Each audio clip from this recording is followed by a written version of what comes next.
He was literally 2 days away from dying.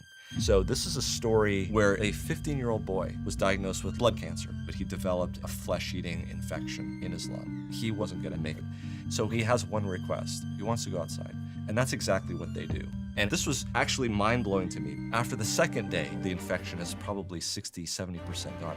And it became clear to me that sunlight has so many important benefits. For instance, if you're the bed closer to the window, you get discharged from the hospital faster. So I want you to give me any information you have as it relates to light health. For example, do you recommend these kinds of things? Dr. Roger Seaholt is a board-certified critical care physician who breaks down complex science into clear, life-saving advice. I see people at the very end of their lives, so I know what prevents them from getting this ill and how to extend life. So let's distill it down into 8 pillars. The first thing, exercise. It reduces stroke. It reduces depression. Next, sunlight. Did you know that infrared light from the sun is able to penetrate up to about 8 millimeters and stimulate and upregulate melatonin, which prevent a lot of diseases like dementia, cardiovascular disease, diabetes. What if you live in a cloudy country? There's some very actionable things that you can do, and we'll talk about that. Next one, water. For instance, people who use sauna are more likely to have less death from cardiovascular disease. Next, air. There are studies that show that just going out 1 day a week can elevate our immune system and make us more relaxed. And then there's I think actually sunlight is one of those things where I'm excited about all of those, but I think sunlight is really where we have, let's put it this way, it's the lowest hanging fruit. Okay.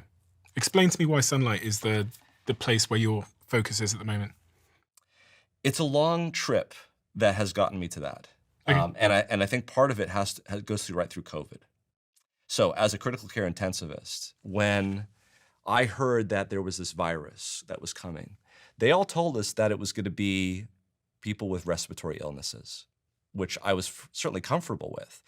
But that's not what it turned out to be. We certainly saw people with respiratory illnesses, but what we saw in the intensive care unit, the people that were dying around me were people with obesity, people with heart disease, people with kidney disease, people with dementia, people with chronic diseases. And it made me think, why was that the case? All of those things have one thing in common, and many other things too, but specifically, they're rooted in something called mitochondrial dysfunction. So let me unpack that for you. And this has to do with longevity, this has to do with aging. This is a huge topic that is now just emerging, and we're now finding more about this. So when I was in high school biology, when I was in college, we all learned about this little organelle in all of our cells, except for red blood cells, called the mitochondria. And I have to say it, what is the mitochondria? It's the powerhouse of the cell, right? So it's the thing that makes energy. What we didn't know at the time is that as we get older, the output from these batteries in our cells drops by about 70%. Damn. Can you imagine running your house on 70% less energy? Well, how fundamentally that would change what happens in your house. Like, you could not run the laundry the same way. You could not run the microwave and the laundry at the same time. And what does that look like in terms of symptoms? Excellent question, because what it looks like is, depending on the cell type that we're talking about, that's gonna have the issue. So if we're talking about the liver's gonna get more fatty. If we're talking about the heart's gonna become more congested. If we're talking about the brain, it's gonna have more dementia. And so what's happening here is that as we get older, the batteries in our cells are not working the same way as they used to. Metabolism is slowing down. And so these are huge issues. And all of these diseases that I just talked about, all the ones that we saw in COVID, if you look in a lot of these diseases, they are rooted in mitochondrial dysfunction. So the question is why is that the case, and what can we do about it? So there was a paper that came out in 2019 that fundamentally changed the way I saw this. It was written by Russell Reiter, who is the executive editor of Melatonin Research. He's out of University of Texas. And Scott Zimmerman, who's a light engineer. And what they set forth was to show that basically sunlight is made up of so many different types of wavelengths. You've got ultraviolet on one end, which of course makes vitamin D. And it's very beneficial. It's the type of light from the sun that is very short wave, but cannot penetrate very deeply. Now, let me back up a little bit and explain. You pull up to a stop sign, and somebody pulls up next to you, and they're playing the latest hip hop music. How does that sound to you in your car? It's very boom, boom, right? Yeah, muffled. And muffled. And the reason why is because low wave frequency has the ability to travel very far. Go to the Grand Canyon and there's a thunderstorm at the other end of it. What do you hear? It's like a rumbling. And then as it gets closer, you hear the higher pitched sounds.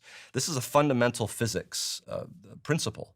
And so when the sun is shining, there's very short wavelengths, ultraviolet B, involved in vitamin D. But at the other end, there's this infrared light, which we'll talk about, or red light. It's very long wavelength, and it can penetrate very, very deeply. That's very important because what we're talking about is the human body. And if the sun is going to have an effect on the human body, it's got to be more than just the skin. So that's exactly what this paper showed, is that basically the infrared light from the sun is able to penetrate probably up to about 8 centimeters, according to Scott Zimmerman in this article. And it fundamentally interacts with specifically the mitochondria. And what does it do to the mitochondria? So let's back up and talk about the mitochondria because this is central. The mitochondria to the cell is like the engine in your car. The engine produces locomotion that causes the wheels to spin, but in the process of doing it, it causes heat to surround the engine. And if you don't deal with that heat, it will shut down the engine. It will make it more inefficient, and eventually it will shut it down. So what do all internal combustion engines have? They have a cooling system. They have a radiator. They have an oil pan. They have a water pump. And that's exactly what the cell has to have for the mitochondria. It's not heat in the mitochondria. It's called oxidative stress. And it's specifically oxidative stress that causes destruction destruction of the mitochondria and leads to these types of diseases. So oxidative stress causes the mitochondria not to work well. This leads to diabetes. Oxidative stress makes the mitochondria not work so well. This leads to dementia. So this has already been laid out. This is not that controversial. The controversial part is what do we do about it? So what these guys in this paper showed was that, and not just them, but reviewing the literature, is that the mitochondria makes its own cooling system. And that cooling system is melatonin. Now, you might be thinking, wait a minute, melatonin, isn't that the stuff that we take, that our brain makes right before we go to sleep?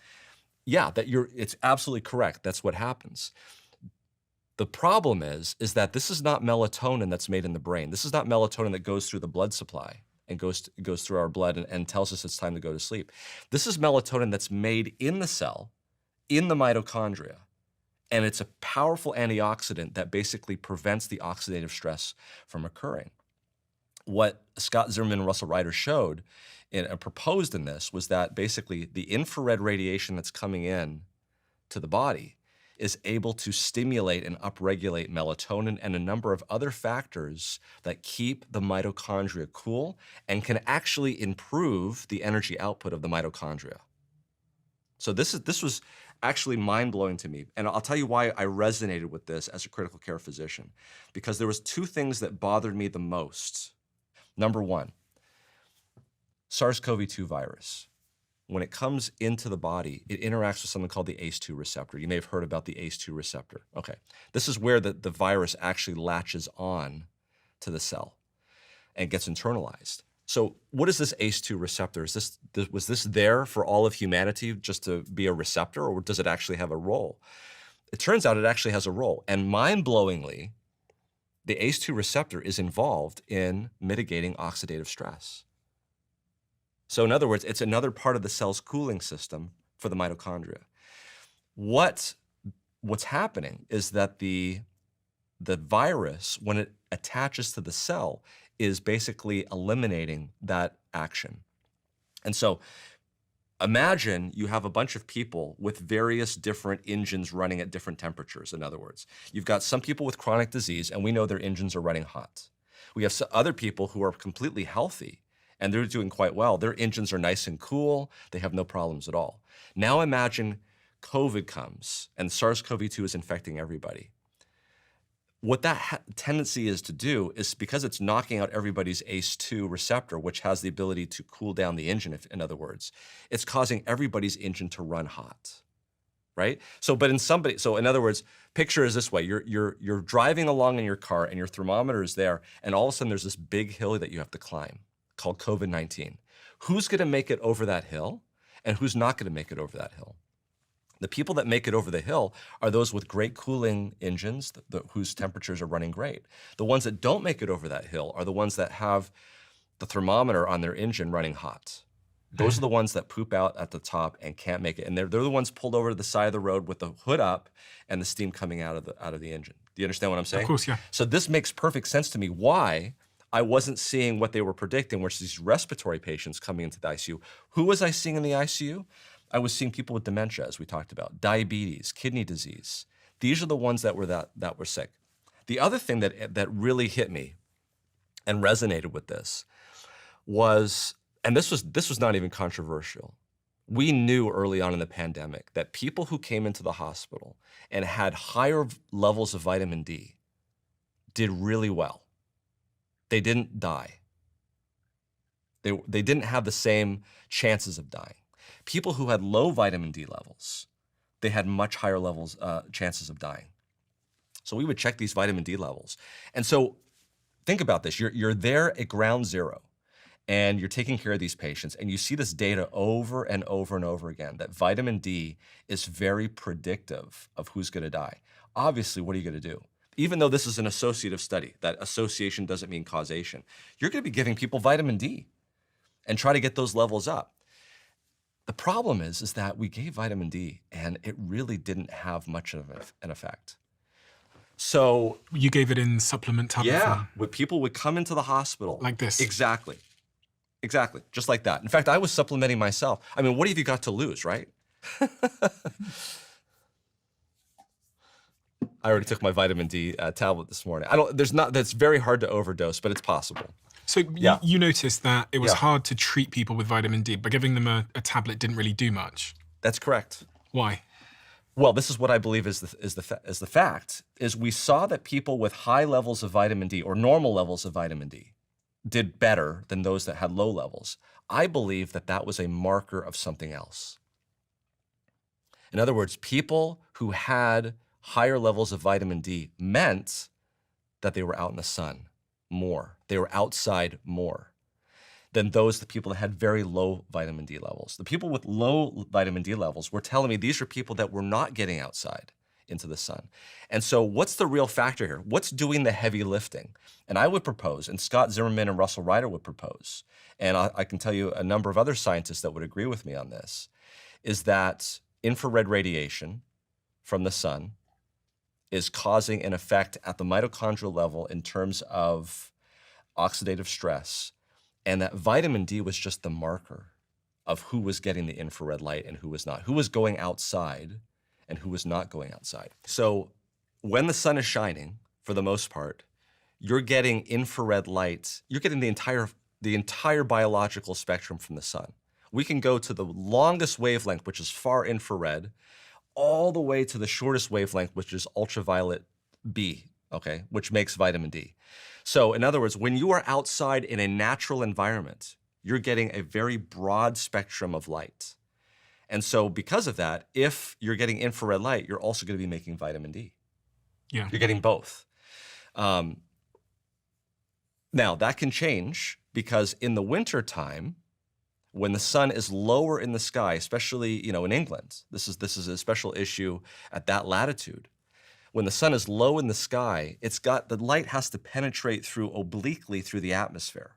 And because of that, shortwave radiation from the sun, like ultraviolet B, does not make it very well. So there's times of the year where you're not getting enough ultraviolet B, or maybe even no ultraviolet B from the sun. Which makes the vitamin D. Which makes the vitamin D, and that you're going to be deficient. You need to supplement. However, during that same period of time, when you're not getting enough vitamin D because there's no ultraviolet B radiation, that sun is low, but it's still enough to allow that long wavelength penetrating infrared light to still come through. So there was a study that was done at the University of Edinburgh, and they looked at this very question that we had talked about earlier about vitamin D. They looked at the United States in the wintertime. So, and they eliminated the southern part of the United States because in the southern part of the United States, you can actually get some vitamin D in the wintertime. So they just looked at the sort of the northern portion of the United States, and they were able to show that the more sunlight there was in particular areas, the lower the mortality from COVID-19. So they said, well, this is interesting. What about in England? So they did the exact same study in England, and sure enough, of course, they didn't have to eliminate any part of England because the whole country doesn't get any vitamin D in the wintertime. What they showed was that, again, certain parts of the country in England, as you know, get more sunlight than other parts. Well, those areas that got more sunlight had lower mortality from COVID-19. Then they took they predicated the same study, and they looked in Italy. Exactly the same finding, and they published this. And they said in their study, and this is what really amazed me, they said, if this is causal, they said that this might actually show a possible public health intervention. The fact that it is completely independent of vitamin D means that there's something else going on. There was a study in 2011 in Sweden. Yes. Is that linked to this? No, this is a completely different study, but that's also a very important study. So the Swedish study is groundbreaking. This was a study where they asked 20 to 30,000 Swedish women about their habits in sunlight. And they divided these women into 3 categories. Those women that did not get a lot of sun, those that got a moderate amount of sun, and those that got a lot of sun. And they followed them for 20 years.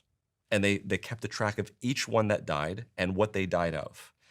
And when they were done with that, they were astonished because what they found was that the women who had spent the large amount of their time outside, or that spent the most amount of time outside, had the least amount of mortality from cancer, from cardiovascular disease, and non-cardiovascular disease.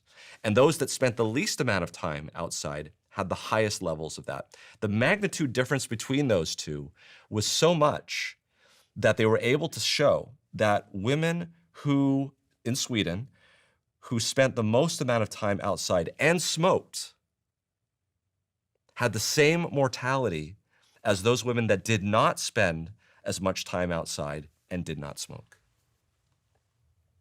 They were equal. They were equal. In other words, being in that category of not spending much time outside in the sun was the same risk factor for death as smoking. How do they know it wasn't linked to exercise? How are they able to establish causation? Because that's that's an excellent question. So the difference here as you go up is this is an association study. Okay, so the question is how can you get causation from association? You can't. But if you look at the Bradford Hill criteria, there is a way that you can potentially make a strong argument for causation if there's something called a dose-response curve. In other words, if you can show, you're not just comparing 2 things, but you're comparing 3 or more, if you can show that as you increase the variable, that there is a change in the output, that is strongly suggestive of potentially causation. By the way, this is exactly what we did to show that smoking causes lung cancer. Obviously, we can't do a randomized control trial. Here, you get to smoke, you don't get to smoke. We'll follow up in 20 years to see who has lung cancer. This is exactly what we did. We showed that there was such a strong association with cancer risk with smoking that we were able to say, through association, that smoking causes lung cancer. By the way, Richard Weller, who's a dermatologist in England, did just last year a very similar study as to the Swedish study, except it was 10 times bigger, and he did it with both men and women. He found the same results. It was a UK Biobank study. What did he discover? He discovered that either from solariums or from or being outside using solar radiation data, he was able to show both on their questionnaire and also where they lived, that the more light that they had, the lower their risk of mortality and cancer mortality. So the question was, does it increase melanoma? What's melanoma? Melanoma is a skin cancer. So that's the big risk. That's the big risk that everybody's concerned about. You go out into the sun and you're going to get skin cancer. And he was able to show in that study, this was like 400,000 people. in this study, UK Biobank study, Richard Weller. He was able to show that there's no statistical increased risk of melanoma incidence, but there was a reduction in non-skin cancer mortality. Okay, so here's the trade-off. If you want to go out into the sun in England, okay, the benefits are you're going to have a reduction in non-skin cancer mortality. So everything other than skin cancer. Correct. On the other hand, there's no increase in melanoma incidence. So that caused him to write an op-ed and publish it. And actually, you can look up this op-ed. It's a great op-ed. Published in in the Journal of Investigative Dermatology called Sunlight, Time for a Rethink, where he goes through the arguments. And he's actually shown, and there's been a number of changes that people are making around the globe. So public health organizations that are saying now, before we have said that, the sun is a deadly laser and you should avoid it at all costs. We may need to rethink that. So are you telling me that essentially 15 minutes in the sun every day turns on a switch in my body that improves my mitochondrial function, which is going to impact a variety of different parts of my health? Is that essentially what you're saying? Essentially, yes. And we're looking, and this is in an environment where we are spending less and less and less time. To put it in perspective, if we were on a British ship 300 years ago, and I came to you and I said, do you see this little yellow fruit? Just by eating a little bit of this yellow fruit, all of this disease that you're seeing around you with your fellow shipmates is going to go away. That would seem almost incredulous, right? Mm-hmm. But that's exactly the case. We are, the scurvy of the 21st century is the lack of sunlight. Everything is inside. We avoid the outside. We avoid discomfort. We avoid high temperatures. We avoid low temperatures. We used to go out and play sports. We now are playing virtual sports on pads. We have windows that are specifically designed, especially here in Southern California, to eliminate infrared light. Because why? Infrared light comes in and it heats up. One of the interesting things, we didn't mention this about infrared light, is the way that we interact with infrared light. You can tell this on your own. You go outside and close your eyes. You can tell which side of your body the sun is on. And the reason is because that infrared light not only can penetrate through your body, it's also penetrating through clothes very easily. And you can feel that heat that you're feeling is the infrared light going through the clothes, going through the skin, and interacting with your heat receptors that are well below the surface. So all of this.